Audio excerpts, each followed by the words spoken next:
it something we know inside? Is it something someone else tells us? Is it a mixture? All of these different things are meta-programs. So those are the primary filters that let us know, that filter the outside world for us. So, what has all that got to do with getting recipes from a chef? And what has that got to do with modelling confidence? Well, a lot. Remember I said if you knew nothing about cooking, you wouldn't know what things you needed to model. If you know your way around the kitchen, then you know what you're looking for when chef is cooking. Yeah? So it is when you're modelling confidence. Because key things we need to model are not necessarily the actions that the person takes. Because we could model those actions and get the same results, but if the circumstances are different, the actions won't necessarily fit those circumstances. We won't know what to do. We won't get the results. That's why we've spent about the last 20 minutes or so talking about the different filters. Remember, values, beliefs, attitudes, memories, thoughts, language or jargon, metaprograms. Because these are the key things that we truly want to model in someone. If we want to really get inside someone's head, get the results that they get, these are the components we truly need to model. I mean, we could watch somebody go on stage and perform confidently, and we could kind of have a look and sort of hazard a guess as to how they're doing it. Oh, look, they stand in a particular way, so if I stand in that particular way, I'll feel confident. Maybe. Probably not. I mean, some parts of that do have a bit of an effect. Some parts of that can help in ways. But when you really start to model and embody the filters, that's when you can start to get the effects, the results that they get. So, for the last few minutes of this episode, we're going to explore how we would go about modelling someone. And you can apply this to modelling any attributes of anyone. So you can model them in general, or model particular aspects. You might model their confidence, or you might model their wealth strategies, or you might model their approach to fitness. Whatever it is that whatever part of them you want to replicate in yourself, that's what you want to analyse and model in them. So what do we do? So pick the person that you most admire, the person who you most want to replicate the results. Now, in this case, we're talking confidence. So who is someone who exudes, embodies the sort of confidence that you want to have? Think about who specifically. It has to be a specific person, a specific individual. And it doesn't matter how well you know them. It could be somebody you know personally. It could be somebody on the screen. It could be somebody from history. It doesn't matter. Who specifically is that individual who you truly admire? The individual whose confidence you would most like to embody. So that's the first thing, is identify that specific individual. Now at this point you're going to want to take notes, because you're not going to be able to go through this process in real time, because it could take a while. But you're just going to want to take these notes. So the first step, who specifically embodies those qualities that you want to model? What is it about them that you want to model? What is it about their confidence that really, really resonates with you? What is it that you see there that you really want to feel, to enable you to feel confident? You need to know what exactly it is you're looking for, because if you don't know, then we're going to be back to the people who thought that wearing the colour purple and sitting in a wheelchair was a key part of Milton Erickson's success. It wasn't, but they didn't know that at the time, because they didn't know what they were looking for. So, who specifically do you want to model? What specifically is it about them that you admire, that you want to get? Get that really clear in your mind. And then it's time to start modelling them. Now, perhaps the most powerful way would be to be able to be physically with that person whilst they're being confident, doing whatever it is. Talk them through it. What do you see? What do you hear? What do you feel? What are you saying to yourself? What do you believe? What's your attitude towards what you're doing? What's important to you when you're doing this? elicit all of their filters. Which is great if you know that person, or you have the ability to be physically with that person and spend some time asking them these questions, and they're happy to answer them for you. Brilliant if you have that time. And it may be a mate of yours, it may be a work colleague, in which case you could well get to ask them those things, either directly or perhaps indirectly over a series of conversations. You might be able to sort of get little bits and pieces from the conversations. Most of the time it's going to be somebody we don't know. What can you do instead? Well,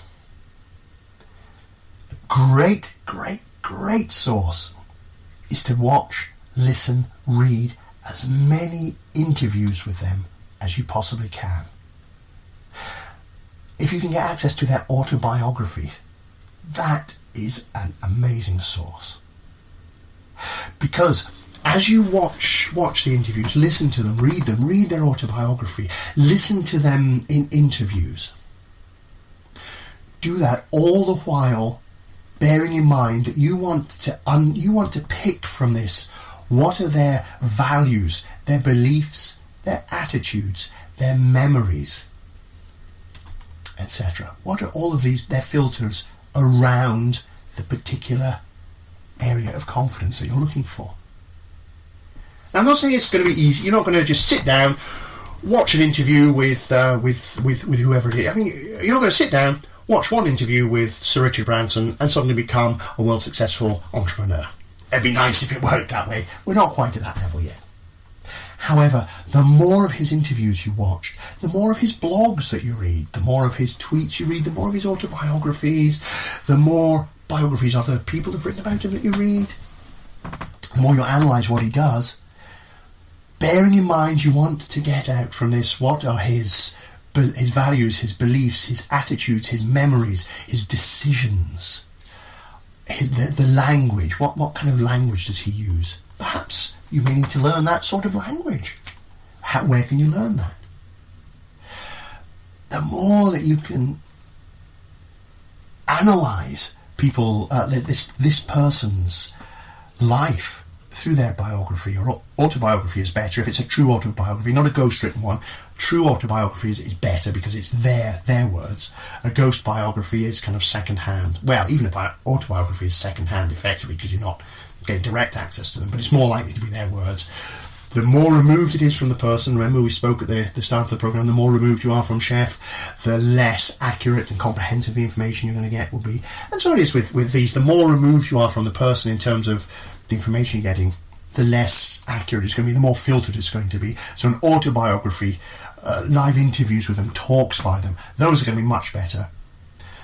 Ghostwritten autobiography would be next best, biography third best.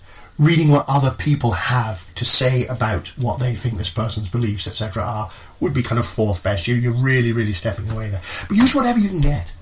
And use as many sources as you can get. Read them, watch them, listen to them over and over and over again. Note these things down. Perhaps go through it one time going, right, what are this person's values? Next time I'm going through, I'm going to be trying to pick out what their beliefs are. I'm going to pick out the things that shape them. I'm going to pick out memories that they mention. I'm going to pick out their attitudes to things. The more you do this, the more you are going to start to see what specifically it is that makes them tick. Particularly if you remember to do it in the context of, in this case, confidence, in whatever form that confidence may be. The more you do that, the more you kind of get inside the head of this person and really get to understand how they work. That's going to give you the recipe, a really strong recipe for how to do what they do. The more you do that, the more you're going to build up a picture of how they would operate in different circumstances, such that you would be able to start to work out not only how did they react in that circumstance, you actually start to then be able to model and predict how they would react in other circumstances.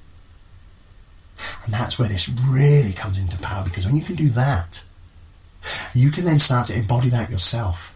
So you can then start to kind of say, what would person X do in this situation? and you can know what they would do because you've truly got inside their head through modelling them. And this works beautifully with confidence. Now that we've gone over a lot here, you may want to listen, you may want to give this a couple of listens or a couple of watches, because now you know what you're looking for. That you can go back, listen to it again, and really pick out the key bits that are going to help you work out what you want to pick out when you start modelling people. Now, there's a whole lot more we could talk about. We could literally talk about this for a week and still not exhaust it. I'm not going to do that because we haven't got a week. But this should at least give you a start, a basis for how to model confidence. How did you find it? What do you think? How are you going to make use of this? Please, please, please do let me know.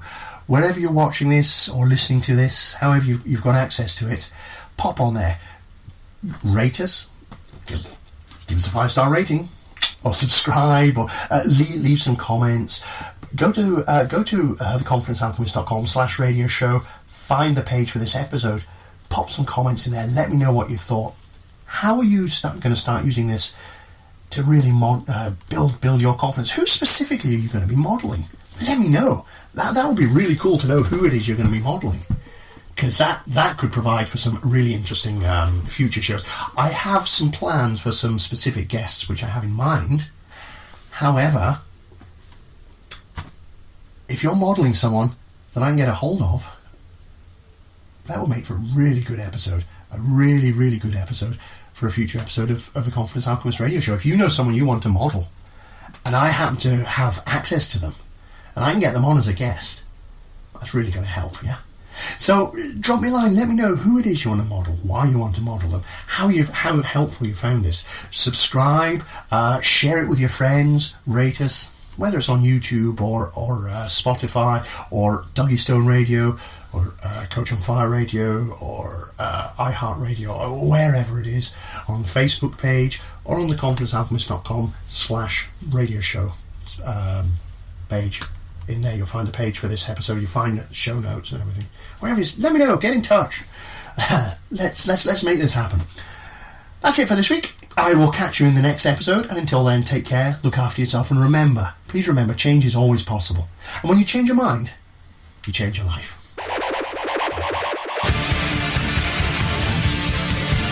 You've been listening to the Confidence Alchemist radio show with your host, the Confidence Alchemist himself, Keith Blakemore-Noble. To find out more, visit theconfidencealchemist.com.